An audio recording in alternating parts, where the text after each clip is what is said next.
Beleza. Bom, pessoal, boa noite. Primeiramente, antes de discutir o tema da aula de hoje, que é um tema bem bacana, né, que é a questão da ciência na antiguidade, né, de que maneira a antiguidade contribuiu para a história da ciência né, e por consequência da biologia, eu queria só reforçar a questão do Moodle da disciplina, porque até o momento ninguém postou nenhuma atividade, né? Então, só para lembrar que o módulo 1 vocês têm até o prazo de 15/9, né? E que a ideia da semana passada de não ter atividade síncrona era que vocês realizassem a atividade de ciência na pré-história, porque isso traria talvez uma ideia do que a gente chama de visão mais utilitarista, né? Da produção do conhecimento, mas ninguém fez atividade. Então, assim, aproveitem os dias que não tem atividade síncrona, justamente para vocês fazerem as postagens e evitar o problema de não postar atividade em dia, tá? Essa disciplina em particular eu organizei ela de uma maneira que vai ficar bem tranquilo para vocês postarem atividade e não atrasarem nas postagens, porque a gente vai intercalar uma atividade síncrona com uma atividade assíncrona, e as atividades assíncronas estão relacionadas à produção de atividade, tá? Então eu peço que, apesar de ter uma data limite que eu estabeleci ali, mais para caso haja algum imprevisto, eu sugiro que vocês façam as atividades nas atividades assíncronas que ocorrem antes dessa data, né? Então, por exemplo, a atividade anterior, ela, do ponto de vista histórico, ela relata uma estrutura de produção de conhecimento que é anterior ao que a gente vai discutir hoje. Então, teria sido importante que vocês tivessem feito atividade de texto, até para vocês já terem uma ideia de que maneira a própria origem da nossa espécie, ela fez com que a gente caminhasse para a organização do conhecimento, a organização de um conhecimento do tipo científico, certo? Então, assim, eu peço que vocês tentem se organizar, inclusive eu vou, na gravação dessa atividade síncrona, eu vou manter esse início da fala, porque nenhum dos alunos da disciplina, nenhum dos alunos matriculados realizou a atividade da ciência na pré-história, que eu tinha falado com vocês na semana anterior, tá? Então, só lembrando, vocês têm 2 atividades avaliativas nesse primeiro módulo. Uma é a análise do artigo científico sobre a ciência na pré-história, e a outra é um questionário que vocês podem... um questionário com 10 perguntas fechadas. Vocês podem fazer N tentativas até acertar todas, tá? Que aí o prazo é até dia 15 de setembro. Só lembrando que semana que vem a gente não tem atividade síncrona, e aí a gente vai retornar, né, no dia 16 de setembro, no dia 17 de setembro, perdão, é isso aqui, dia 10, dia 17 de setembro, que aí a gente vai iniciar o módulo 2, que é sobre ciência na Idade Média e no Renascimento. E aí a mesma questão, tá? A gente vai ter uma atividade síncrona, vocês vão ter um período para fazer as atividades previstas no módulo, né? Que, na verdade, para os outros módulos é uma única atividade, tá? Só o primeiro módulo que tem 2. Uma relativa à pré-história e outra relativa à antiguidade. Certo? Então, dito isso, mais para essa questão, pelo que eu vi, alguns alunos não conseguiram ainda acessar, tá? Aqui o módulo da disciplina, inclusive vou até abrir aqui para ver aqueles que não conseguiram. Então, o Alex ainda não acessou da História da Ciência, o Vitor Hugo também não, e o Silvano também não, tá? Dos 7 alunos matriculados, esses 3 ainda não acessaram, certo? E aí, se vocês tiverem alguma dificuldade para acesso e tudo mais, vocês podem me procurar pelo WhatsApp, pode mandar e-mail, e aí a gente vai conversando. Só não deixem para a última hora, porque aí vocês podem ter um problema para fazer postagem. Vocês sabem que, às vezes, a gente tem algumas instabilidades no Moodle, né? E se vocês deixarem para a última hora, pode ser que justamente no dia que está prevista a data final, vocês tenham uma instabilidade. Então, eu sugiro que vocês realizem as atividades, dá para fazer. Eu programei a disciplina justamente dentro de um formato que vocês não vão precisar demandar um tempo enorme fora da aula para poder dar conta de fazer as atividades, tá bom? Então, só isso, pessoal, chamando a atenção para que evite depois um acúmulo de atividades, que eu sei que vocês estão fazendo outras disciplinas. Certo? Então, dito isso, a aula de hoje é sobre uma questão bem importante, né, da história da ciência, que é a ciência na antiguidade Por que será que não está aparecendo aqui para a minha opção? Ah, tá aqui.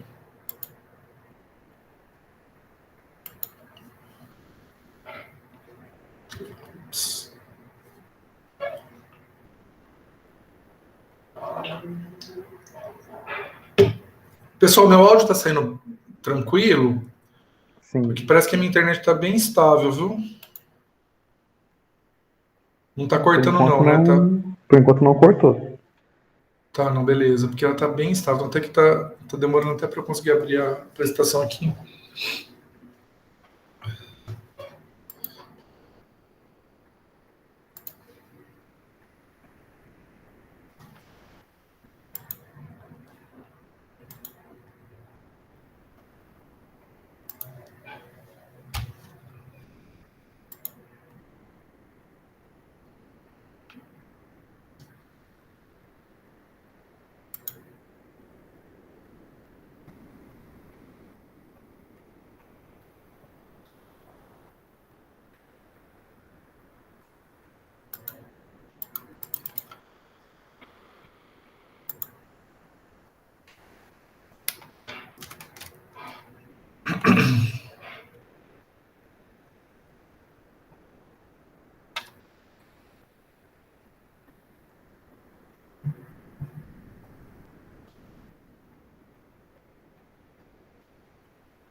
Foi.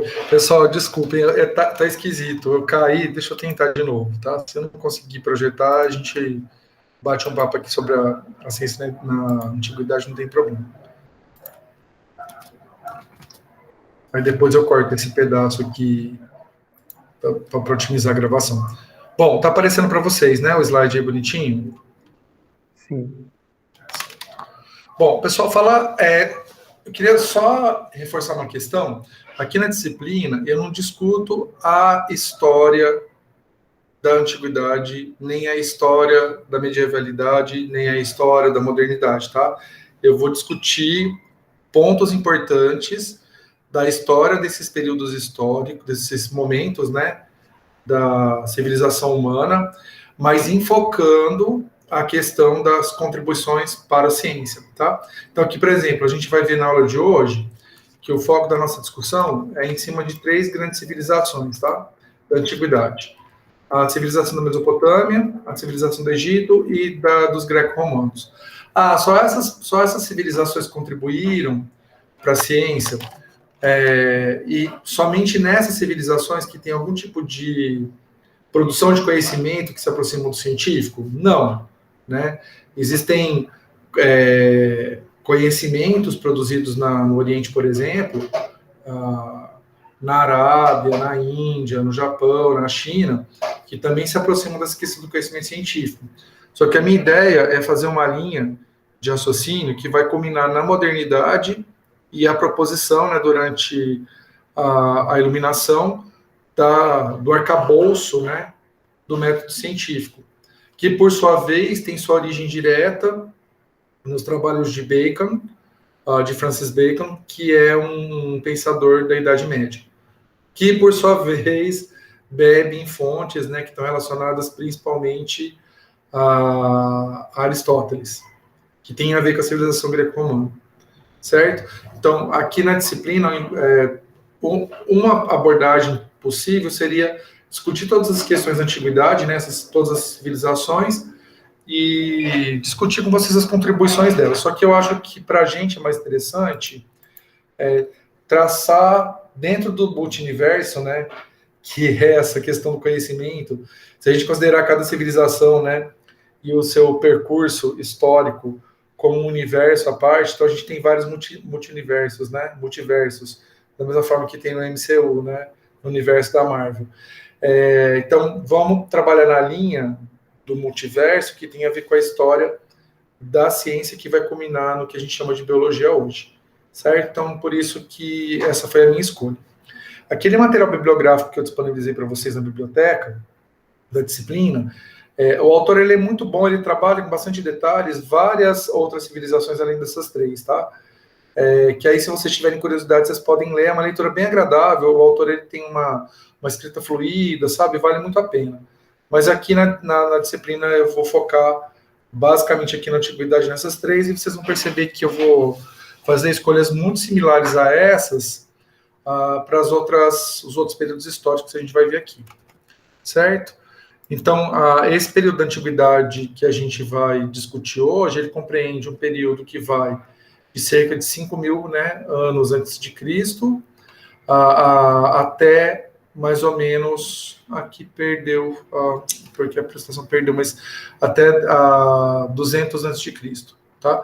Então, vai desde a contribuição da Mesopotâmia, né, passando pelas contribuições do Egito, até na questão, o Egito aqui ele serve mais como um contraponto, né, em relação às contribuições da Grécia, tá? E aqui eu estou chamando de greco-romana, porque basicamente o que Roma faz é se apropriar de tudo que foi produzido na Grécia e passar para frente, né? Não tem um avanço real na Roma Antiga em relação ao pensamento científico. Na verdade, eles se apropriam do pensamento que foi formulado, né, pelos pensadores gregos e mantém esse pensamento dentro daqueles grupos de elite. Tá? Só lembrando que todas as informações que a gente vai discutir hoje, que vão, né, determinar a ciência depois, eram, digamos assim, conhecimentos que estavam nas mãos de poucos, certo? Não eram conhecimentos que eram amplamente socializados e compartilhados. Então, determinados grupos, né, a gente está falando aqui de 3 civilizações, nas quais as classes sociais elas tinham baixa mobilidade. Então, somente alguns membros, né, dessas sociedades, dessas civilizações que tinham acesso e contato, né, e usufruíam desses conhecimentos, certo? Apesar que alguns deles revertiam para a população, né, mas quando a gente pensa, por exemplo, na questão dos greco-romanos, basicamente boa parte desse pensamento não refletia para toda a população, né, mas ele ficava restrito àqueles grupos, né, alguns pequenos grupos, principalmente das elites, né, da Grécia e da Roma Antiga. Certo? Então, começando sobre a Mesopotâmia, vocês devem lembrar, né, que o termo Mesopotâmia refere-se à terra entre rios. E esses 2 rios são os rios Tigre e Eufrates, né? Então, a Mesopotâmia, ela basicamente se localizava nessa região aqui, que ficava entre o rio Tigre e o rio Eufrates. Atualmente, a região na qual a Mesopotâmia estava inserida compreende basicamente o Iraque, tá? Mas a Mesopotâmia incluía uma parte do Irã também, tá? E outros países aqui do Oriente Médio, mas boa parte, né, da extensão geográfica, né, da Mesopotâmia estava contida no Iraque, onde é o Iraque atualmente.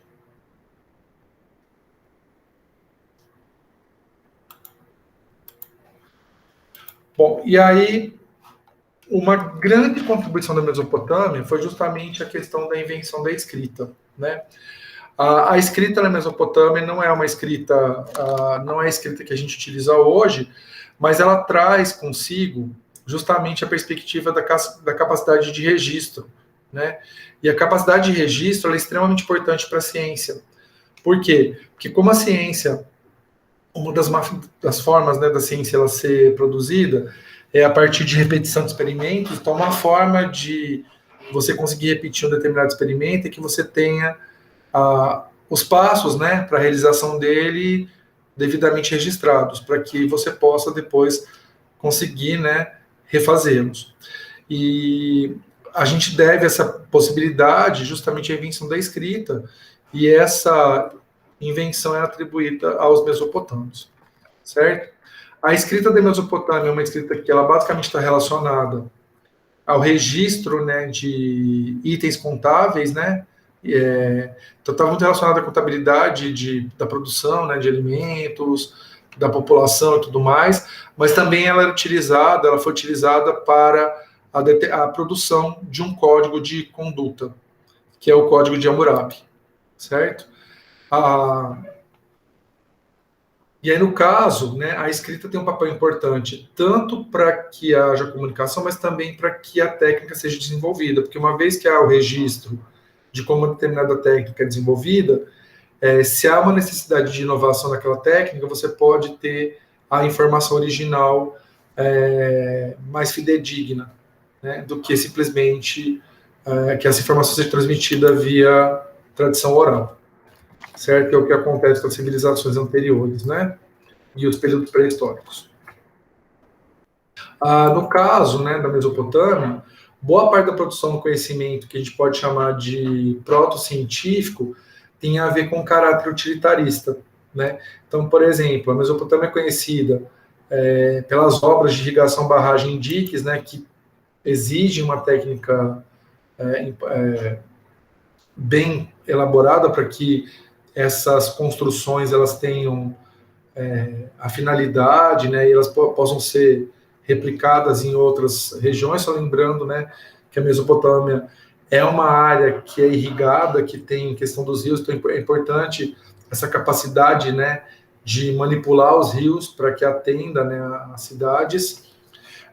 Também na Mesopotâmia, a utilização de técnicas de metalurgia do bronze eram bastante desenvolvidas. A questão da agricultura fundamental, né, que era a base da economia. Então, um conjunto de técnicas, né, relacionadas a otimizar a agricultura foi desenvolvido pelos mesopotâmios. E boa parte dessas técnicas estavam relacionadas à irrigação, né? Só lembrando que a localização da Mesopotâmia é uma área que o problema da disponibilidade de água é um problema sério, né? Mas os mesopotâmios desenvolveram uma tecnologia de irrigação que pressupõe-se, né, um conhecimento científico, mesmo que técnico. Quando a gente fala em Mesopotâmia, tem várias civilizações relacionadas à Mesopotâmia, como é o caso dos babilônios, né, que tem um desenvolvimento enorme para a questão da astronomia, que é um passo importante para a evolução da física, né?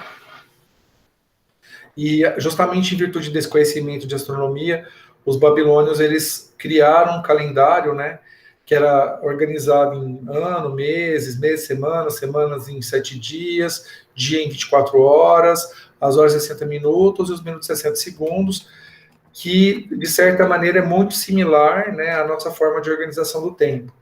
Só lembrando que o nosso calendário ele segue o padrão ai, gente, me fugiu. De Gregório, tá? Então, o calendário que a gente usa aqui no Brasil, e em boa parte do Ocidente, é o calendário gregoriano, certo? Mas essa forma de organizar o tempo, né? O dia em 24 horas, a hora em 60 minutos, o minuto em 60 segundos, isso quem desenvolveu, né, e organizou o tempo dessa maneira foram os mesopotâmios, né, a partir da civilização babilônica. E isso também é importante tanto para a matemática, para o desenvolvimento da matemática, quanto também para o desenvolvimento da física, né, visto que para a física o conceito de tempo é um dos conceitos mais importantes, né, dentro do universo das teorias da física. Bom, não é de estranhar que haja um desenvolvimento importante para a matemática, né, pelos mesopotâmios. E aí, uma das civilizações que tem uma relação com a Mesopotâmia são os caldeus, né? Os caldeus, eles tinham um sistema matemático muito bem desenvolvido, que aqui a gente não vai entrar em detalhes, mas basicamente eles desenvolveram um sistema baseado no sexagesimal, que é baseado no número 60, né? Não é à toa que a organização do tempo, né? 60 segundos, 60 minutos, aqui é baseado no sistema. Tem um grande progresso de medicina, né? Também com direito à matemática, né? Só que a medicina tinha, e a gente vai ver isso para o Egito também, né? Tinha uma ligação muito forte com as questões de adivinhação ou de divindade, né? A escrita cuneiforme, que é essa aqui que eu já citei para vocês e tem uma ilustração aqui do lado, ela tinha um papel importante, principalmente em relação à questão da contabilidade, né? Tanto em relação à arrecadação, quanto em relação à questão de contabilizar os recursos, né? Mas também tem uma importância para o estabelecimento do primeiro código de leis, que é o Código de Hammurabi, né? Que tem sua origem numa outra, né, civilização que faz parte desse grupo Mesopotâmia, né, que é a civilização suméria. Também a arquitetura, extremamente importante, né, para a Mesopotâmia, que também é importante a questão da aplicação da técnica, né, para que grandes obras, né, grandes monumentos fossem construídos. Eu achei que eu tinha colocado uma fotinha do Código de Hammurabi, tá, gente? Desculpem, eu não coloquei. Mas o Código de Hammurabi ele se assemelha muito a esse padrão de escrita aqui, tá? Essa foto não é do Código de Hammurabi, tá? Mas ele é muito similar a esse registro aqui, tá? Bom, então, resumindo, o papel principal da Mesopotâmia para a questão da produção de conhecimento científico, além, claro, né, das contribuições para a matemática, para a física, o papel mais importante talvez seja a questão da escrita, né? É impossível a produção de conhecimento científico sem que haja o registro desse conhecimento. A transmissão oral, ela é falha para a socialização do conhecimento científico. Tanto é que o conhecimento científico, ele é socializado a partir de artigos publicados, papers, né, livros. Você pode até divulgar a ciência por outros meios, né, que não pela escrita, mas a produção do conhecimento, ela depende demais do registro.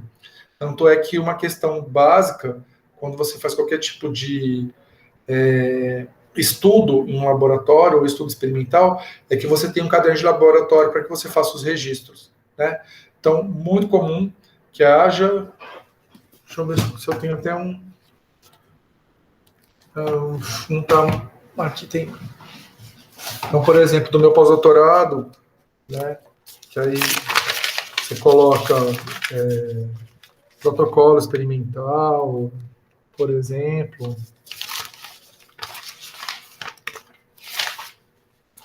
tabelas com leitura de aparelhos, né, que é o caso aqui, imagens de eletroforese, né, que é o caso, aqui mais leitura de concentração de DNA, e aí cada experimento tem sua... Então, assim, bastante comum que a gente faça esse diário de laboratório, porque o registro escrito ele é extremamente importante, né, para dados de sequência, né, de sequenciamento, então,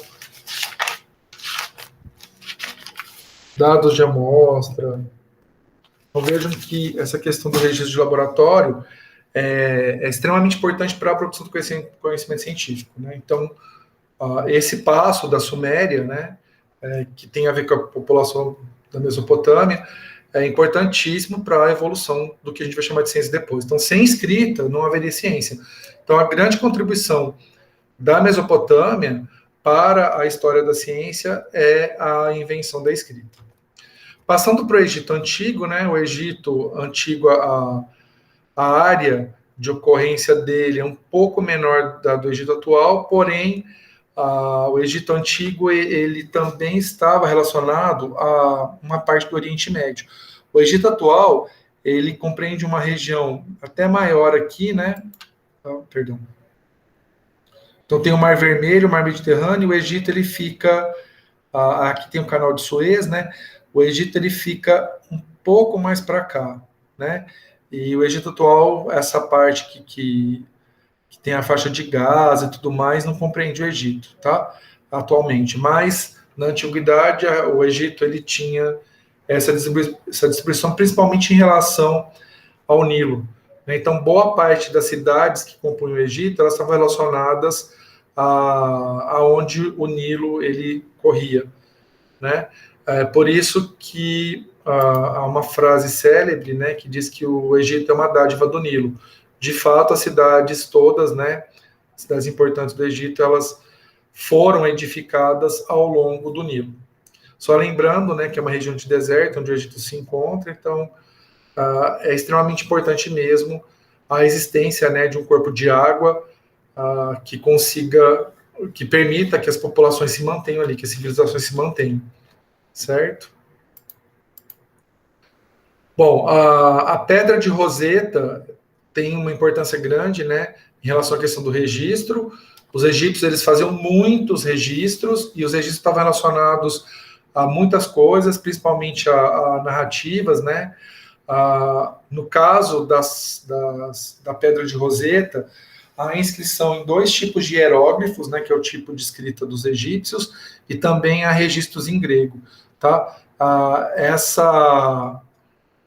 Esse material com registro escrito, ele foi importantíssimo para que fosse possível se desvendar de que maneira, né, os egípcios se comunicavam pela escrita, certo? Aqui é uma representação da arte egípcia, né, então muito comum essa questão das imagens serem representadas em perfil, sem perspectiva, né, então basicamente elas em perfil em 2D, mas porém com os tamanhos mais ou menos preservados, certo? E muita utilização de cor, muito registro feito. Esse registro da pedra de Roseta foi feito em argila, mas há muitos registros, né, em papiros que se perderam, né, porque o papiro é degradável. Então tem muita coisa que foi registrada em papiro e que não chegou aos dias atuais, certo? Mas os egípcios já dominavam, né, essa forma de registrar o que acontecia a partir do papiro, que seria, digamos assim, um tipo de precursor do papel. Não é bem um precursor do papel, mas é uma estrutura de registro muito similar ao que a gente chama de papel hoje, certo? O Egito antigo era uma civilização, e atualmente também, né, gente, que ela era construída numa perspectiva teocrática, né? Então tinha uma questão de se enxergar, né, os faraós como uma divindade. Obviamente que essa ideia teocrática não se mantém, mas a questão da religião é algo muito importante, né, para a dominação e para a organização política do Egito atual. Foi uma civilização basicamente rural, da mesma forma que a civilização da Mesopotâmia. Muito dessa ruralidade estava relacionada à questão de utilizar, né, as cheias do Nilo e entender quando o Nilo estava cheio, quando o Nilo estava vazio, para poder fazer o cultivar e qual o cultivar correto. Um país conservador, né, uma sociedade conservadora e com castas muito bem estabelecidas, né? Então, cada um dos grupos sociais que compunham o Egito Antigo, eles não tinham mobilidade entre classes, como acontece, por exemplo, com as populações, várias populações ocidentais atuais. Esse tipo de organização da sociedade tem como consequência um lento ritmo de desenvolvimento cultural, né? Porque essa combinação aqui de fatores tende a manter a cultura mais ou menos estagnada ao longo de séculos, né? Por outro lado, ao mesmo tempo que há uma tendência a ter poucas mudanças na perspectiva cultural, por outro lado, permite que haja um acúmulo de experiência técnica, né? Porque uma vez que a técnica ela é proposta e ela é bem sucedida, ela tende compor, né, um conjunto de outras técnicas. Então, há uma série de técnicas que os egípcios desenvolveram, tanto em relação à arquitetura, quanto à questão da rural, quanto à questão do registro, também de embalsamento, de artes. Então, tem muita coisa na perspectiva técnica que os egípcios conseguiram desenvolver, e parte disso tem a ver com essa questão dessa organização da sociedade e desse lento ritmo de desenvolvimento cultural. E agora eu vou dizer algumas contribuições, né, que os egípcios, né, tiveram para o que a gente chama de ciência. A boa parte do conhecimento do Egito Antigo é um conhecimento empírico, ou seja, um conhecimento baseado na experiência. Né? E é muito conhecimento empírico baseado em observação também, certo? Sem que haja, digamos assim, o estabelecimento de teorias para se explicar os fenômenos. Basicamente, eu sei porque eu fiz e porque eu vi alguém fazendo, não porque eu tive um processo de reflexão sobre o fazer. Então, basicamente, o conhecimento do Egito Antigo ele é construído nessa perspectiva. Claro que isso leva o conhecimento prático em diversas áreas, né? E aqui eu elenco algumas delas. E interessa para a gente a questão do conhecimento que os egípcios tinham, né, a respeito de animais e plantas, que eram utilizados, né, dentro de contextos mais práticos dentro da sociedade. Apesar disso, apesar de ter esse conhecimento prático nessas áreas, não havia avanço, né, em matemática, astronomia, botânica, zoologia e biologia, não tinha avanço nenhum nisso aqui. Na verdade, eles sabiam algumas plantas que podiam ter efeito medicinal, plantas comestíveis, como domesticar animais, as técnicas de mumificação, né, sem que houvesse, né, as ciências mesmo, com uma construção teórica, e a gente vai ver que isso é bem distinto do que vai acontecer na Grécia, tá? A matemática, basicamente, ela era construída em cima de aritmética prática e ela era utilizada para resposta a problemas. Então, não tinha grandes matemáticas abstratas, né, como a gente conhece hoje, e como vai acontecer na Grécia Antiga, né, muitos das fórmulas, né, e dos problemas matemáticos que existem, foram desenvolvidos pelos gregos, né, mas aqui no Egito, basicamente, eles sabiam fazer conta, com uma utilização mais pragmática, né? Tinha conhecimento de astronomia, mas também utilitário, que era utilizado para a produção de calendários, né? Então, a astronomia era utilizada, a questão do movimento dos astros era para estabelecer calendários, não muito similares àqueles, né, da Mesopotâmia. Os da Mesopotâmia estão muito mais próximos, né, ao que a gente chama de contagem de tempo hoje, do que do Egito Antigo. Também a ideia era resposta a problemas. A medicina, ao contrário do que se pensa, ela não era tão desenvolvida, mas basicamente a ideia da medicina tinha a ver com uma questão prático-religiosa, e por incrível que pareça, o conhecimento dos egípcios em relação à anatomia não eram conhecimentos muito profundos, eram conhecimentos mais elementares. Só para vocês terem uma ideia, os egípcios não sabiam que existiam rins. Então, eles sabiam fazer o processo de mumificação, e um processo extremamente eficiente, né, visto que os corpos eles ficaram relativamente bem preservados até os dias atuais, né? A gente está falando aí de corpos que foram embalsamados há 6, 7 mil anos, né? E eles se mantêm ainda, digamos assim, com uma estrutura de não só osso, né? Então a gente espera que ao longo do tempo haja uma perda de tudo, né? Inclusive perda dos ossos e tudo mais, mas a conservação, inclusive, de tecido muscular, pele e tudo mais. Então, eles tinham um domínio dessa questão de técnica, de embalsamento, mas não sabiam muito sobre a anatomia humana, por incrível que pareça, né? Eles sabiam algumas coisas de manejo de metal e fermentação, tanto é que a cerveja, né, para os amantes de cerveja, quem desenvolveu a cerveja primeiramente foram os egípcios antigos. Certo? E, pessoal, alguma dúvida, alguma pergunta, algum comentário que vocês gostariam de fazer? Tá tranquilo por enquanto? Por mim tá tranquilo. Beleza, então a gente vai passar para a última civilização, e aí sim a gente vai ver uma grande contribuição para a ciência, tá? Que é o Império Greco-Romano. a gente acaba utilizando o termo greco-romano, né, porque a boa parte do conhecimento da Grécia vai chegar aos dias atuais justamente porque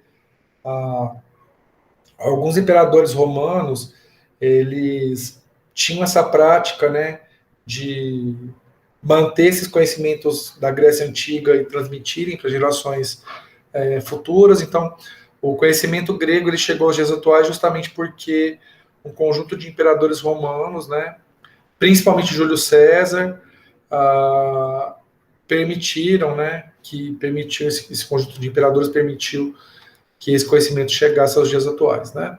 Apesar que na Idade Média, a gente vai ver nossa próxima atividade síncrona, na Idade Média, boa parte desses conhecimentos gregos eles ficaram meio que escondidos, né, e começaram a ser retomados, principalmente no finalzinho, do período medieval, mas só foi possível que eles se mantivessem na antiguidade porque, basicamente, Roma usurpou, né, digamos assim, esses conhecimentos.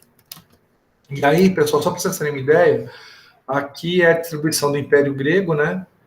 Então vejam que vocês devem se lembrar que a Grécia ela é organizada em cidades-estado, né? Então você não tem uma unidade de país como a gente consegue perceber, por exemplo, no Egito, mas basicamente você tem lá um conjunto de cidades que tem uma autonomia praticamente de autonomia de um país, né? É claro que tem algumas cidades que a gente conhece bem mais, né, que é o caso, por exemplo, de Creta, de Atenas, Esparta, né, Alexandria, que são cidades que datam da Grécia Antiga, mas que não tem. A gente conhece mais, porque a gente acaba estudando mais nas aulas de história, né, no ensino fundamental e médio, mas basicamente o Império Grego era bastante fragmentado, né? O que vai acontecer é que com o Império Romano é que há uma conquista enorme de territórios, uma certa unificação. E vejam aqui a extensão do domínio do Império Romano, né? Apesar deles não terem produzido muito conhecimento científico, eles acabaram se apropriando dos conhecimentos dos gregos, mas eles acabaram incorporando ao seu território todas as áreas da Grécia Antiga, por isso que a gente chama de Império Greco-Romano, né? E aí eles estendem, né, para boa parte do que a gente chama de Europa hoje. Então, boa parte do que a gente chama de Europa hoje era o Império Romano. Além dessa parte, né, da Europa, vejam aqui boa parte do norte, né, da África, que a gente tem que pensar aqui também, que se a gente, à medida que a gente vai descendo aqui no continente africano, a gente vai se deparar com deserto, ou seja, são áreas também que acabam sendo de difícil utilização, né? Mas basicamente, os romanos eles dominaram todas as terras que eram banhadas pelo mar Mediterrâneo. Então eles acabaram tendo um controle enorme, né? Aqui com esse fluxo, né? De informação, de recursos e tudo mais. Né? E vejam que interessante, né? Então a gente começa a entender por que diferentes países, né, diferentes línguas têm sua origem no latim, que a gente chama de línguas neolatinas, né? Então quando a gente pensa, por exemplo, no italiano, no português, no espanhol, no romeno, são todas línguas neolatinas, então tem a ver com essa questão dessa expansão do Império Romano, e aí, claro, que a língua que era utilizada preferencialmente era o latim, então a língua da globalização, né, na época, hoje é o inglês, mas na época era o latim. E vejam aqui que, inclusive, há uma influência dos romanos na região que hoje corresponde ao Reino Unido, né, que aqui a gente chama de Britânia, é o atual Reino Unido, principalmente Inglaterra, né, Inglaterra, País de Gales, que fica aqui mais no sul. E por isso que existem tantas palavras de inglês que a gente escuta e fala assim, gente, me parece que essa palavra tem algum tipo de familiaridade com o português, mas é porque tem a ver com essa questão da contribuição, né? Você tem lá um caminho de evolução das línguas anglo-saxônicas, né? Que vão dar origem ao inglês, mas em virtude desse domínio da Roma Antiga, o latim acabou sendo também uma língua importante que fez muita hibridização, né, com as línguas de origem anglo-saxônica. E o mesmo vai ocorrer com o alemão, né? O inglês e o alemão, eles têm a mesma origem, né? Linguística, e ambas línguas têm muita influência do latim, justamente porque houve essa, né? A Alemanha fica mais ou menos aqui, né? Tem a fronteira com a Itália, então, mais ou menos nesse pedaço aqui. Então, houve uma influência enorme do latim para a evolução, né, das línguas anglo-saxônicas e não só das línguas neolatinas, certo? Bom, além dessa questão da distribuição geográfica no Ocidente, a gente tem que pensar que boa parte do que a gente chama de ciência hoje tem a ver com os rumos que ocorreram no Ocidente. Existe, né, na Grécia Antiga, o que a gente chama de espírito científico.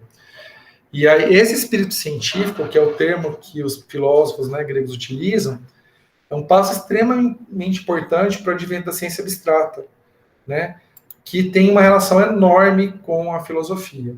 De fato, esse tipo de conhecimento que os gregos chamavam de espírito científico tem a ver com um pensamento do tipo filosófico, né, que eles chamavam, né, de filosofia natural. E a filosofia natural vai ter essa terminologia até o Lamarck, tá, gente? O trabalho do Lamarck sobre a evolução chama filosofia natural, tá? Pra vocês terem uma ideia da influência desse pensamento, né, na ciência que viria depois. Além disso, os gregos, né, quando a gente fala gregos, o pessoal tem que tomar muito cuidado, porque não era toda a população que tinha acesso, mas os grupos de pensadores e o conhecimento que chegou nos dias atuais tem a ver com esses grupos de pensadores e essa elite, né, que tinha acesso a esse conhecimento. Eles realizavam especulações filosóficas e metafísicas sobre a origem e constituição do universo. Também faziam isso para número, para a questão da geometria, para os elementos da física e da química. Os gregos, eles contribuíram de forma muito efetiva para o que a gente chama de matemática e astronomia atualmente. E também eles são responsáveis, né, pelo nascimento de partes da física, principalmente mecânica, a óptica e a acústica. Então, boa parte do conhecimento embrionário sobre mecânica, óptica e acústica foi desenvolvido pelos filósofos naturais da Grécia Antiga. Tá? E aí, pensando na biologia, para os gregos, eles não chamavam bem de biologia, eles utilizavam o termo história natural. E esse termo ele foi tão importante que até 1980, as faculdades de biologia elas eram chamadas de faculdades de história natural. Então, quem fez graduação em biologia até 1980, aqui no Brasil, não tem diploma de ciências biológicas, tem diploma de história natural. Vocês terem uma ideia da importância, né, do pensamento grego para a consolidação do que chama de biologia depois. Certo? E aí, boa parte desse conhecimento, que a gente chama de história natural, foi feita principalmente a partir dos trabalhos de Aristóteles e dos seus seguidores, né? E a maior parte desses trabalhos tem muito a ver com a questão da flora e da fauna e de classificação, tá? E aí aquela questão da escala natura que a gente viu na disciplina de princípios evolutivos, né? Essa ideia tem a ver com essa organização do universo, né? Em estruturas mais ou menos vivas ou não, que foi desenvolvida pelos trabalhos de Aristóteles. A visão é extremamente antropocêntrica, né? Então, o homem cabe a responsabilidade de organizar e governar e entender a natureza. Então, vejam que isso tem reflexo até os dias atuais, né? Apesar que na biologia a gente entende que o homem é um ser que faz parte da natureza e não que está a parte dela, mas para os gregos antigos o homem ele tinha um papel acima da natureza, né? E aí tem 3 pontos importantes em relação a esse pensamento, né? Primeiro, a emergência do espírito crítico. Estão pensando assim na questão da história do pensamento na Grécia Antiga. Então, o primeiro passo foi a emergência de um espírito crítico, a partir dos filósofos pré-socráticos, né? E aí, principalmente os trabalhos de Hipócrates, que tem uma contribuição enorme para o que viria a ser medicina depois. Né? Tanto é que os médicos fazem o juramento de Hipócrates, né, para vocês terem uma ideia. Então, esse foi o primeiro passo. O segundo passo, aí ao longo da história, foi o conceito de ciência como universal e geral, né? E aí, claro, algumas questões foram mais pontuados pelos gregos, né? Então, por exemplo, geometria abstrata e teórica, ou os trabalhos de zoologia do Aristóteles, e não simplesmente um conjunto de regras empíricas baseadas, né, na experiência que aconteceu, por exemplo, o que acontecia com os egípcios antigos e com os mesopotâmicos. E aí o último passo, o desenvolvimento de uma estrita metodologia de lógica, particularmente a lógica dedutiva, tá? Então, essa questão da lógica, que é um passo importante para a organização do conhecimento científico, ela é desenvolvida na Grécia Antiga, tá? Você já deve ter ouvido falar daquela questão do A, se A igual a B, B igual a C, portanto, A igual a C. Isso é uma lógica dedutiva. Por quê? Porque eu deduzo que A seja igual a C, porque as igualdades intermediárias me levam a pensar isso. Então, eu deduzo, né? Então, se A é igual a B e B é igual a C, eu deduzo que A é igual a C. Certo? Então, essa lógica dedutiva, que a princípio parece bem simples, mas na verdade ela pode ter inúmeras utilizações, inúmeros desdobramentos, foi desenvolvida na Grécia Antiga. E aí eu vou enfatizar aqui a contribuição de alguns filósofos, né, não de, na verdade, basicamente Platão e Aristóteles, tá? Eu vou trazer aqui porque eles acabam tendo, digamos assim, um papel mais importante para o que a gente chama de biologia.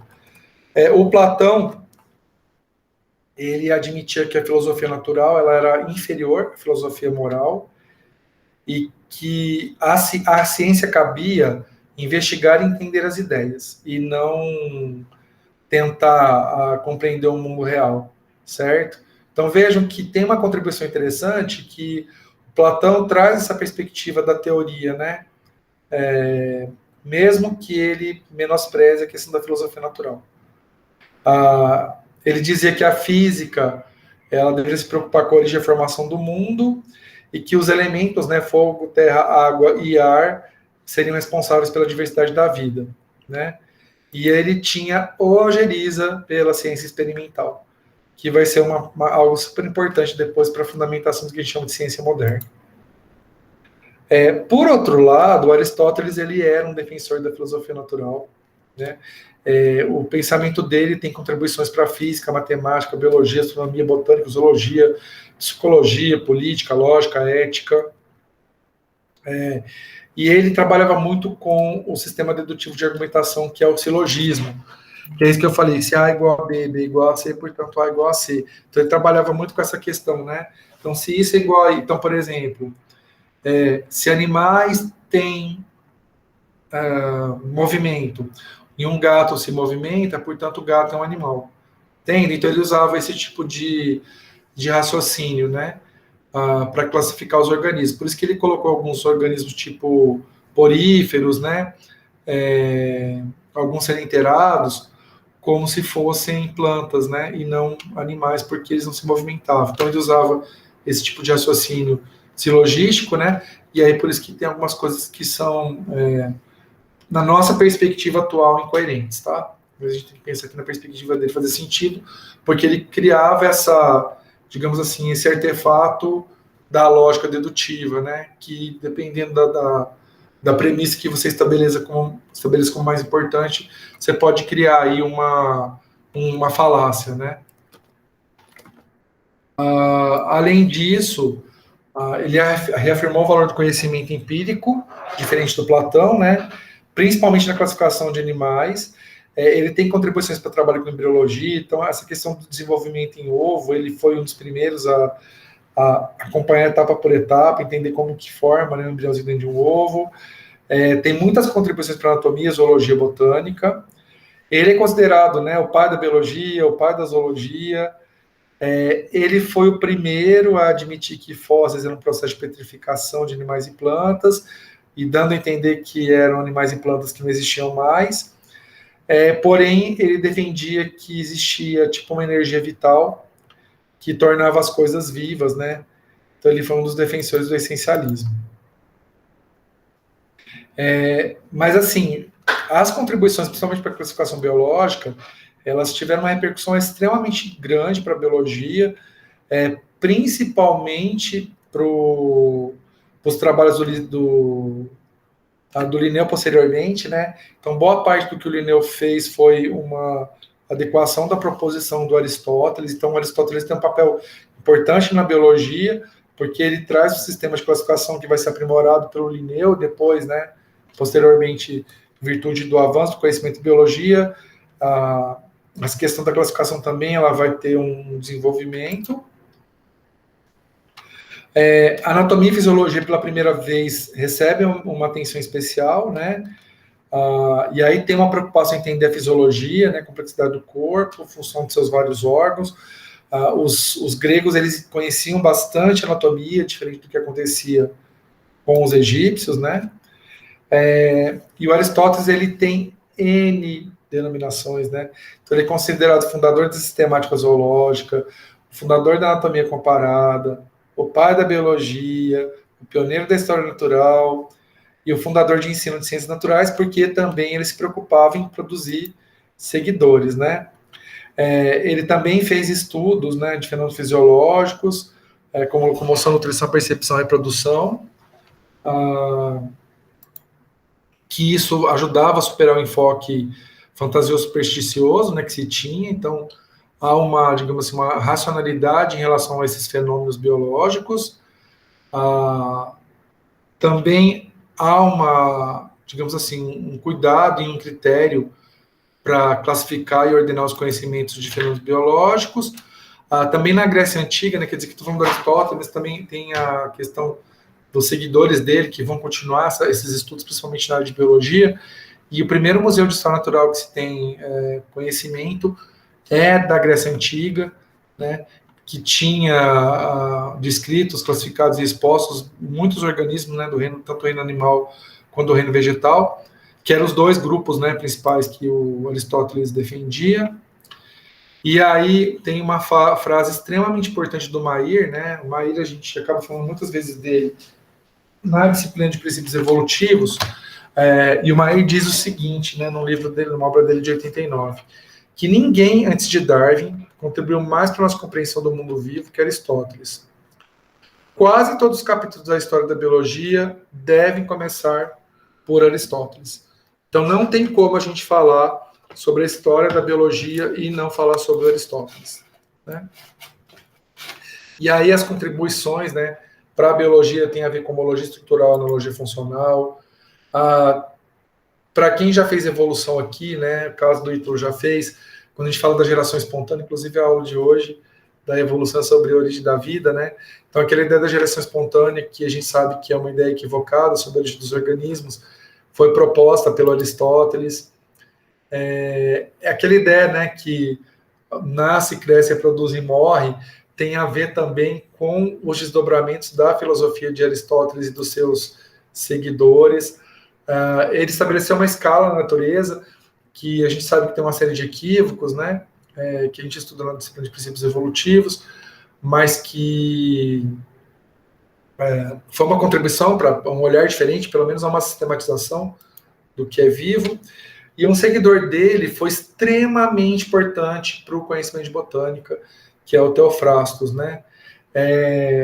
O Theophrastus, ele classificava as plantas segundo a existência ou ausência e as variedades do tronco, e também ele considerava questões de ecologia, anatomia e fisiologia das plantas, né? Então, o Theophrastus pode ser considerado o primeiro botânico, mas ele bebe na fonte do Aristóteles, né?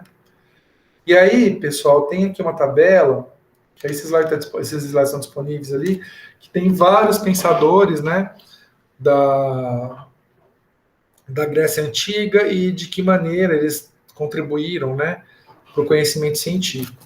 Então, veja aí que interessante, né? Quando a gente falou da Mesopotâmia do Egito, a gente tem algumas contribuições, mas são muito tímidas, né? E aí, quando a gente pensa na civilização grega, olha a dimensão de contribuições que a civilização grega traz, né, para o conhecimento atual. E aí, imaginem o seguinte, meninos, imaginem se não tivesse ocorrido um período tipo Idade Média. Então, você tem aí todo um conjunto de avanços, né? Então, não sei se vocês conseguiram perceber isso, mas essa quantidade de conhecimentos que foi produzida na Grécia Antiga, vocês imaginem se não tivesse a interrupção da Idade Média, né? e esse domínio, né, principalmente do cristianismo na Europa Ocidental, no período pós-Roma Antiga, né? Vocês imaginam o que deveria ter acontecido com a questão do conhecimento, né? Então, eu acredito que o conhecimento humano ele teria avançado muito mais do que ele avançou, né? Porque a Idade Média, a gente vai ver na próxima atividade síncrona, que ela tem um papel, na verdade, de refrear esses avanços, né? Que em cerca de, se a gente pensar, né? Esse exponencial da Grécia tem a ver com alguns pensadores, mas tem toda uma história que vai de 600 a 200 anos antes de Cristo. Então, em 4 séculos, o que a Grécia produziu de conhecimento supera, assim, em muito, tudo que tinha sido feito antes e tudo que foi feito depois, até praticamente a modernidade. Né? Então, assim, essa contribuição da Grécia em 4 séculos, ela só é comparável, né, à produção do conhecimento atual. Só que hoje, claro, né, a escala de produção de conhecimento, ela não é mais em séculos, né? Ela é em anos ou em décadas, dependendo do tipo de conhecimento que a gente está olhando. Né? Na biologia, a gente pode ver o que está acontecendo a evolução do conhecimento na biologia é notável em anos, né? A gente precisa nem esperar décadas para ver isso acontecer. Certo? E aí a gente encerra a nossa discussão a respeito da contribuição da antiguidade para a ciência atual. Certo? Vocês queriam fazer... eu baseei minha aula basicamente no volume 1, né, desse material bibliográfico que está disponível, né, na biblioteca da disciplina. E aí eu queria ver com vocês se vocês têm alguma dúvida, alguma pergunta, algum comentário. Eu não tenho. Ítalo?